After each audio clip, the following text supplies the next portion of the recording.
high-end consumer goods like a Mercedes car and a mortgage where people dream about buying a house. So on the one hand, you have aspirational values when you're a proud owner of a Mercedes Benz or your house, and on the other side, you have the financial product manufacturers.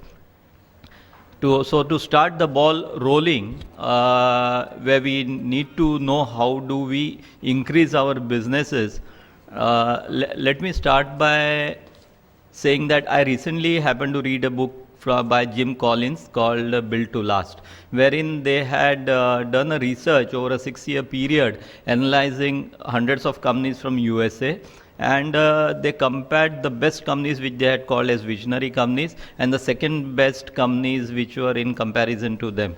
And the analysis was, if somebody had invested just $1 in 1929, the value of that $1, if it were invested in the whole of the market, was about $325 in 1990. But if that were invested in the second best company, the value of $1 was something about $600 to $700. Sorry, $3,000. And if somebody had invested in the best company, it was about $6,000. So it makes, the story is built to last. Similarly, we are here to build businesses not only for ourselves, but beyond us for our legacies. Why wouldn't our company grow from a one-man team to a corporate also? Why not? Why can't our children also join into our businesses? So are we really interested into building a business which not only survive our life but beyond our lives? And if we need to have that, we need to have some core ideology and a purpose of our business, and that can probably give a direction to your business. Since we are IFS, it's not possible for us to have all this type of management ideas coming to us, but we can definitely expect this from these 4 gentlemen who has had higher qualifications, who have worked in the corporate culture. And probably this is a time when Next Advisors has made such a panel from diverse fields. Is there something that we can take from the sales practices of consumer like cars or buying a house? Can we build something into our role model? Is there some out of the box idea that we can take away after these discussions?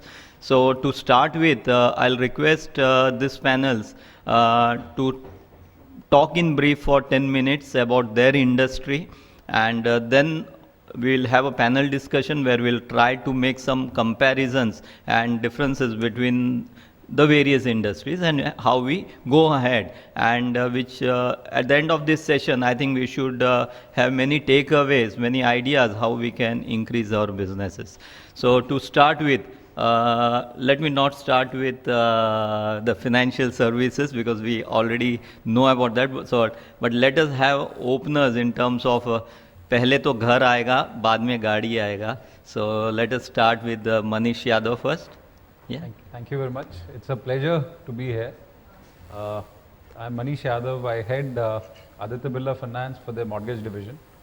I've been a mortgage person for last almost 1.5 decades. I mean, we've seen the business growing till about 99, 2000, where buying a house was an aspiration, or leveraging was a big constraint. And today we are in a time when the average consumer, the age have come out from 45, 46 years to 26 years today. So that's the sea change all of us have seen in today's time. Just to take the whole purpose of this discussion forward, in the morning, Pankaj was speaking about 2 things. I mean, the basic purpose of meeting us is innovation for growth. So what's there for it? I mean, unless until we innovate, there will be a constraints because the times are changing too fast. So what are those 2 constraints which Pankaj talked about in the morning? Today, among the forum, if we talk about, today scale is a constraint. Everybody is doing business. They've been managing a business, but beyond a point, some 10 customers, 50 customers, but if you look at 100 customers, there's a constraint.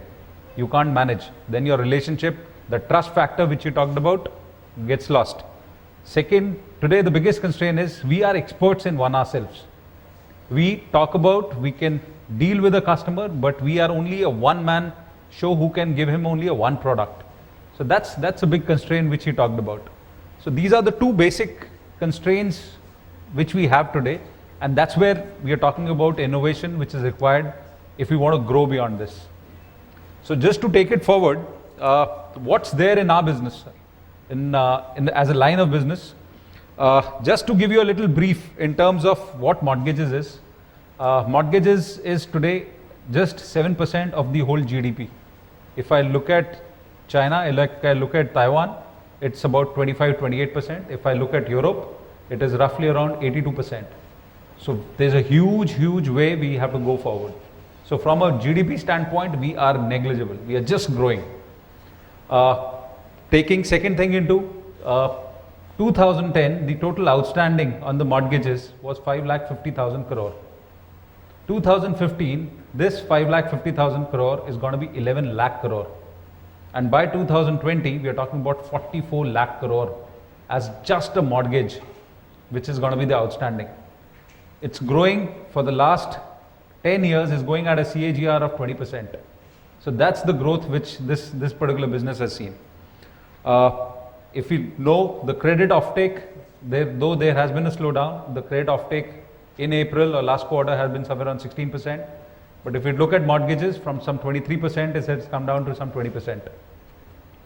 So overall industry, if we talk about, the industry has been going plus 20% almost a decade now. So that's the potential which we are talking about. To take a little more into the demographics, today in terms of the shortage, there's a 26 million shortage housing which is available today. In spite of all the supply which is all around, all developers which are making houses or making commercial. So just the urban shortage is 26 million. And if I talk about rural, it is 48 million shortage. That means that's the difference between a supply and demand. So from an industry standpoint, it's a barrel which just goes on, and we just have to go pour it inside and get it. I mean, classic example, what is HDFC Limited? I mean, it was a NBFC or a home finance company, started some 30 years back. It's got a book of 1,67,000 crore. Today, that's the power of that housing finance company, which has made bank, which has made life insurance, which has made AMC. I mean, that's the potential, which has been growing roughly at about 30% year on year. So we are talking about a business where potential is not a constraint. Till about now, even today, when we talk about it, the industry is still growing at about 20%. So, and in terms of commercial, if I look at it, in 2012 itself, there is a 76 million square feet of supply which is going to be available in India, out of which 40 million has already been absorbed. So there's a supply demand, there's a little overmatch, 30 million is yet to be sold. So is there an opportunity or something which needs to be worried about? That's the question which we need to look at it. So what's there in for us? I mean, we are talking about innovation for growth. So what's there in for us, for all of us? Today, as we stated, we are there in the financial institution, but all of us have our own silos. I sell insurance, I sell mutual funds, I sell cars, I sell mortgages, I sell credit cards, but can there be something which we say and what is customer looking? Customer is not looking for a product. He doesn't say that I want credit card, or I want this, I want only mutual fund, I don't want insurance, or I don't want an investment opportunity, I don't want real estate as my asset class. He doesn't say that. He says, I want investment to be done. How it needs to be done, what is the measure, what kind of percentage, what share needs to be there, it's something which the forum needs to decide upon.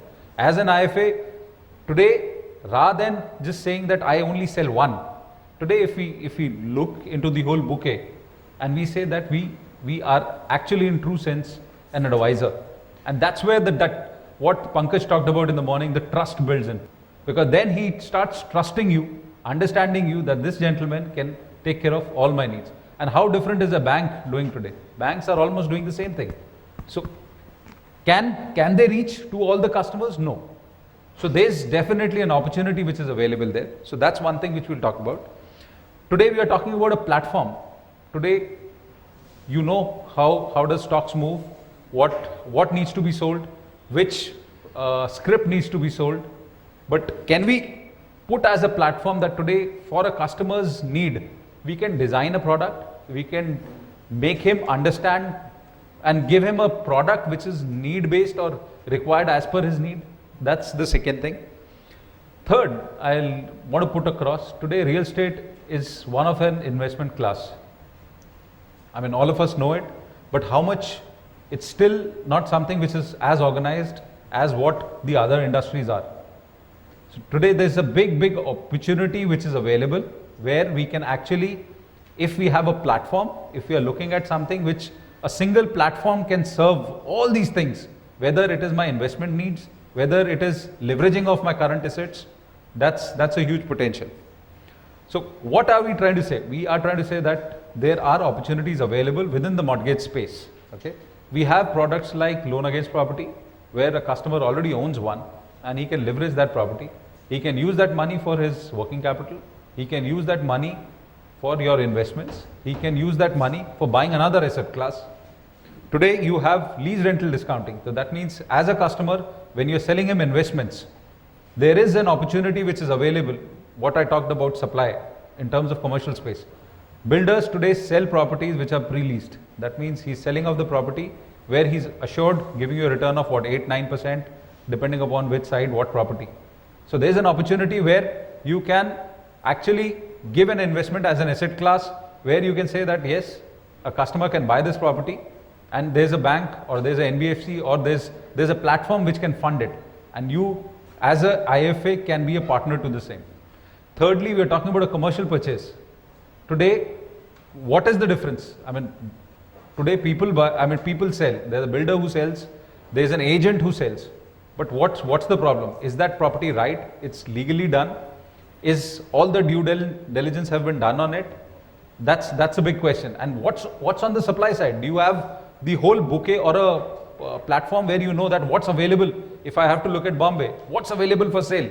There's nothing which you're looking at. So that's a big opportunity which we are talking about.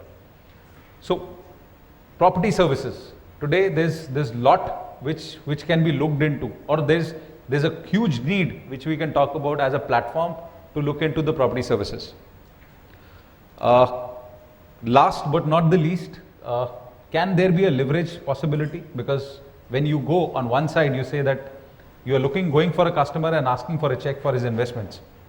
Can there be an opportunity where you go and tell him that you already have a property or you are looking for one, and you can leverage that, and you can provide a solution where there's a bank or there's an NBFC where a certain amount of leveraging can be done, and that money can be utilized. So you can be a sole person who can get that leveraging done from a bank and from that particular NBFC. So that space is a huge opportunity.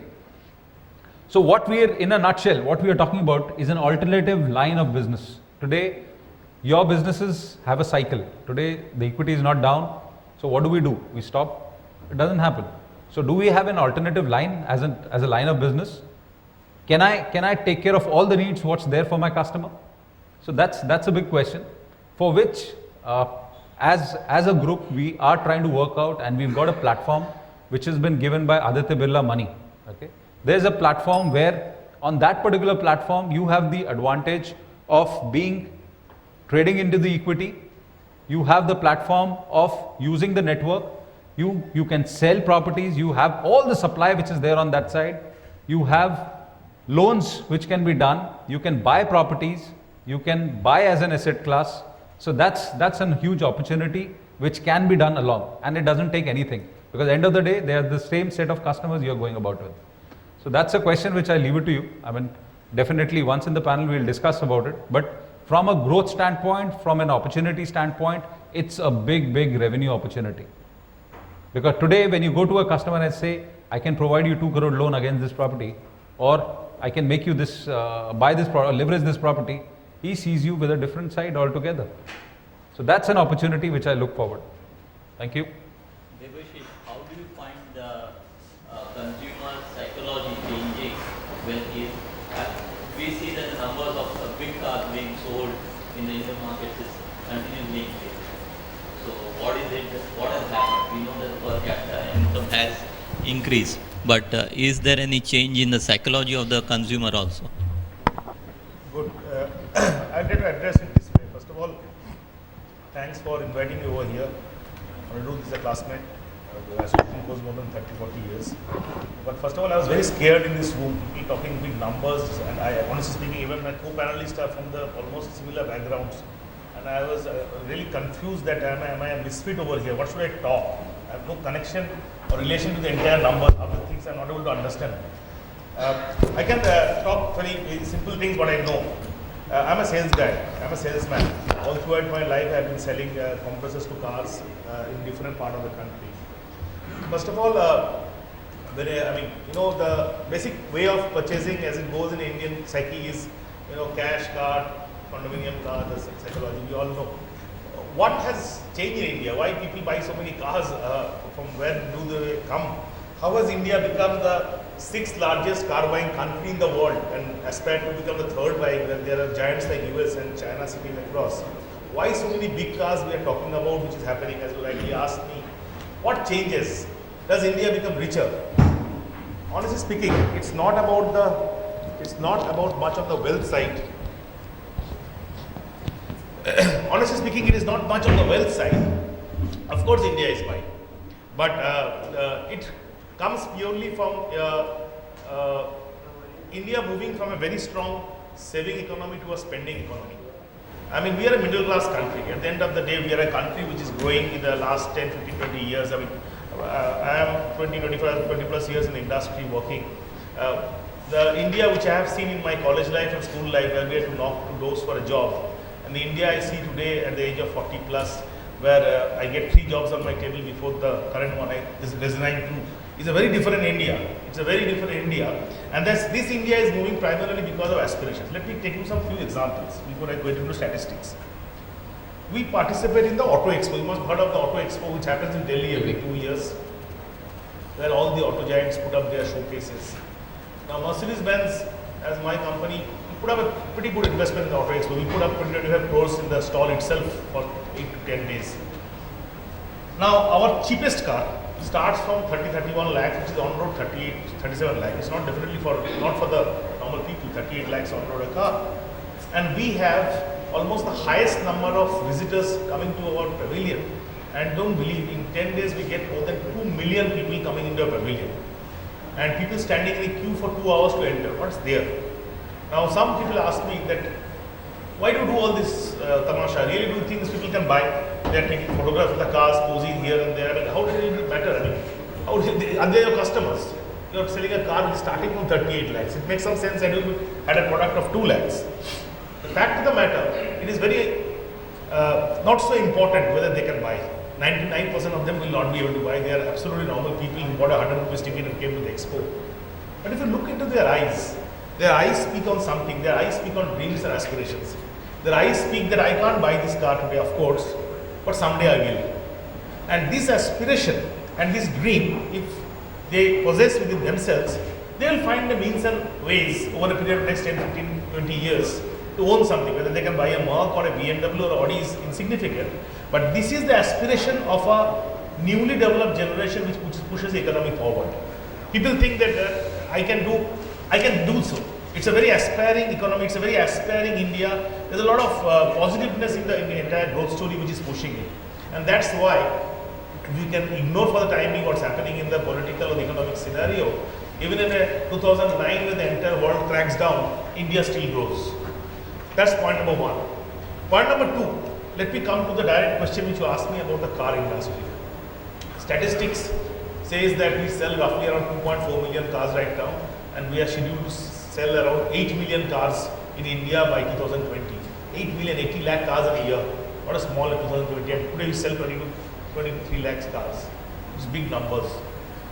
Now, luxury market where we compete consists of only 1% of total market. That means all these Audi, BMWs and Mercedes, Jaguars put together, they sell only 25,000 cars a year. Compared to 24 lakhs in a year right now sold at 24,000, it's a very insignificant figure. It's only 1%. Now, if you see this 1%, that is luxury car industry divided by total car industry, which is 1% right now, was only 0.1% in 2000, 0.1. And in an economy like China, it's 4%. And in a developed countries in Europe like Germany and others, it's roughly around 12 to 13%. Now you can imagine that if Indian auto industry becomes 80 lakh cars sold in 1 year in 2020, and even 3-4% of that is luxury cars, we are talking about 3 lakh luxury cars being sold in 2020, vis-a-vis only 25,000 being sold today. Now let me give you the second statistics. India has 150,000 millionaires as on December last year. 150,000 millionaires. $1 million is roughly around 5 crore rupees. So there are 150,000 people in India who has 5 crore rupees, whether in assets, whether in land, whether in cash, whatever it is. And compared to these 150,000 people, we only sell 25,000 luxury cars, all cars put together. Any one of them should be aspirational. They can all buy cars, but why don't they buy, and where are they? Even 1/3 of them would have bought, that is every 3 years they would have bought a car. Even the industry should have been 50,000, 60,000, but they don't buy. First of all, we don't know where they are. That's the first challenge. But more than that, even if we assume that